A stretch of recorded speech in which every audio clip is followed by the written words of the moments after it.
Cognitive biases, the paradox of knowing and still falling prey. Why do we continue to make predictable thinking errors even when we know exactly how they work? You've read about them, studied them, maybe even caught yourself mid-bias. The confirmation bias, the availability heuristic, the Dunning-Kruger effect. Cognitive biases are baked into every human mind, a collection of shortcuts and distortions that help us survive, but also mislead. Yet here's the paradox. Even when we're aware of these mental traps, we still fall into them. You can understand cognitive bias in theory and still make irrational decisions in practice. Why?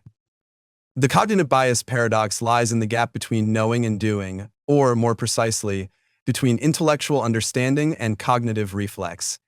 Biases are not mere knowledge gaps, they are deeply wired habits of thought, rooted in evolution, emotion, and the brain's need to process information quickly.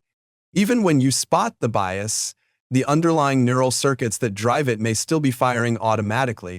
Let's take confirmation bias, the tendency to seek out or interpret information in a way that confirms our existing beliefs. You might know perfectly well that you should seek disconfirming evidence. You might remind yourself to look at both sides. And yet, when reading the news or scrolling social media, your eyes still gravitate to articles that support what you already believe. It's not because you forgot the bias, it's because emotion and identity often override logic. Or consider the planning fallacy. You know that you always underestimate how long things will take. You've told yourself, this time I'll double the estimate. Yet somehow, that research paper or DIY project still takes twice as long as your doubled timeline. Why? Because optimism bias, our brain's default to best-case scenario, is not just an error, it's a built-in motivator. Without it, we might never start complex tasks at all. Even trained experts are not immune. Studies have shown that behavioral economists, people who professionally study cognitive bias, still exhibit the same biases in decision-making as laypeople. Doctors, judges, pilots, and investors all fall prey to the same predictable distortions, despite education and experience. So why does knowledge not inoculate us? Because most cognitive biases operate at a subconscious, intuitive level. They originate in the fast, automatic part of the brain, what psychologist Daniel Kahneman calls System 1. System 1 is fast, emotional, and heuristic-based. It's what helps you recognize a friend's face or slam on the brakes. The slow, logical System 2 knows about biases. But it's lazy, it kicks in late, if at all, and it often rationalizes decisions after the fact instead of preventing them. Worse, some biases are self-reinforcing. Once you believe you're immune to bias, you may become more confident in your decisions, falling prey to the very overconfidence bias you hope to avoid. This is known as the bias blind spot. We recognize biases in others much more easily than in ourselves. So, what can we do? One approach is metacognition, thinking about your thinking. Build in deliberate pauses before major decisions. Create checklists to challenge your assumptions. Use outside perspectives to counterbalance your internal narratives. In team settings, designate a devil's advocate to surface hidden assumptions. Another is external scaffolding. Tools like decision trees, statistical models, and blind peer review exist not because people are unintelligent, but because we need structured environments to counteract our own mental shortcuts. Still, the paradox remains. Awareness is necessary, but not sufficient. Biases are like cognitive gravity, always pulling on your thoughts. You can't eliminate them entirely, but you can design your systems and habits to lean against the pull. And maybe that's the deeper lesson of the cognitive bias paradox. That the goal is not perfect rationality, but humble vigilance, an ongoing effort to question the stories we tell ourselves, even when we know them by heart. Because the mind, like a river, often flows where it's easiest, not where it's truest. The cognitive bias paradox refers to the striking phenomenon that even when people intellectually understand their biases, they often continue to make decisions shaped by them. This presents a contradiction. Why do we persist in irrational patterns even after they've been clearly explained to us? The paradox lies in the structure of the human brain itself, where deeply embedded heuristics and emotional circuits operate in parallel with rational reasoning. Knowing is not the same as overcoming, and in some cases, insight into bias does not reduce its influence. A scientist may understand the confirmation bias, favoring evidence that supports pre-existing belief, yet still selectively recall or weight evidence in a way that aligns with their hypothesis. It's like knowing the magician's trick, but still reacting in surprise when the coin disappears. The mechanism is understood, but the effect remains psychologically real. Cognitive biases are systematic patterns of deviation from normatively rational judgment. They are mental shortcuts, often adaptives, that allow the brain to process vast amounts of information efficiently. However, in many cases, they lead to errors in logic, perception, or memory. Even when a person is made aware of a bias, it persists because biases originate in unconscious processing, emotional cues, and automatic pattern recognition systems that are not easily overridden by conscious thought. The anchoring effect persists even when individuals are told that the anchor is arbitrary. People still estimate values closer to the irrelevant number than they should. It's like trying to swim upstream in a strong current.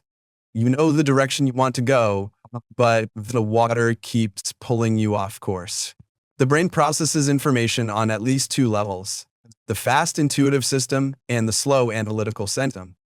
Biases originate in the fast system, which is older, evolutionarily optimized, and emotionally driven. Even when the slower system catches and critiques a bias, it often arrives too late to fully correct for it.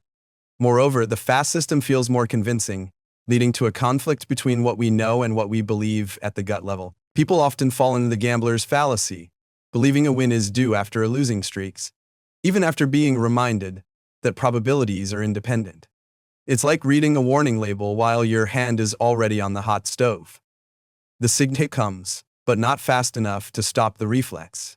Biases are not just flaws, they are adaptive features in complex environments. They allow us to make rapid judgments with incomplete data, often yielding good enough outcomes. The paradox is that the same heuristics that help us survive also mislead us in structured, abstract, or data-rich environments. In complexity science, this demonstrates how local decision rules can lead to emergent irrationalities in collective behavior, despite global awareness of the errors. In financial markets, herd behavior persists, even when individuals are aware of bubble dynamics, because short-term rewards and social pressure override long-term logic. It's like watching a traffic jam form from a single brake light. You see the system failing, but you're still caught inside it. Biases reduce mental effort. They allow us to conserve cognitive energy by using heuristics rather than analyzing every decision from scratch. In conditions of stress, fatigue, time pressure, or information overload, the brain defaults even more strongly to bias patterns.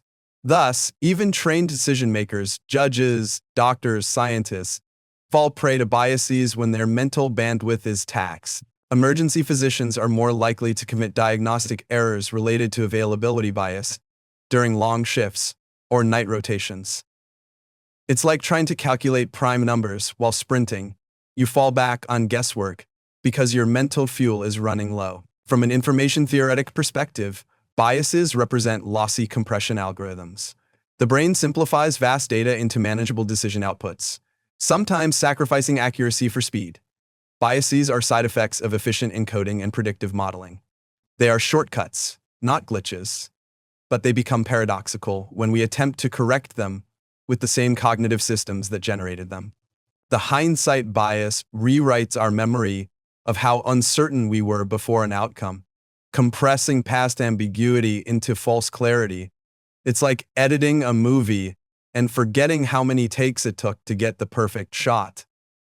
The mind stores the final version, not the process. Understanding the paradox of persistent bias is critical in AI alignment, behavioral economics, jury systems, medical diagnostics, and educational reform.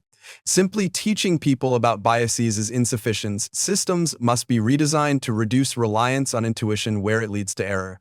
This includes nudges, decision aids, feedback loops, and algorithmic checks that guide humans toward better outcomes without assuming pure rationality. Algorithms used in radiology decision support reduce human diagnostic error by flagging anomalies that might otherwise be missed due to inattentional bias. It's like putting a lane assist in a car. It doesn't replace the driver, but it prevents drifting when focus fades.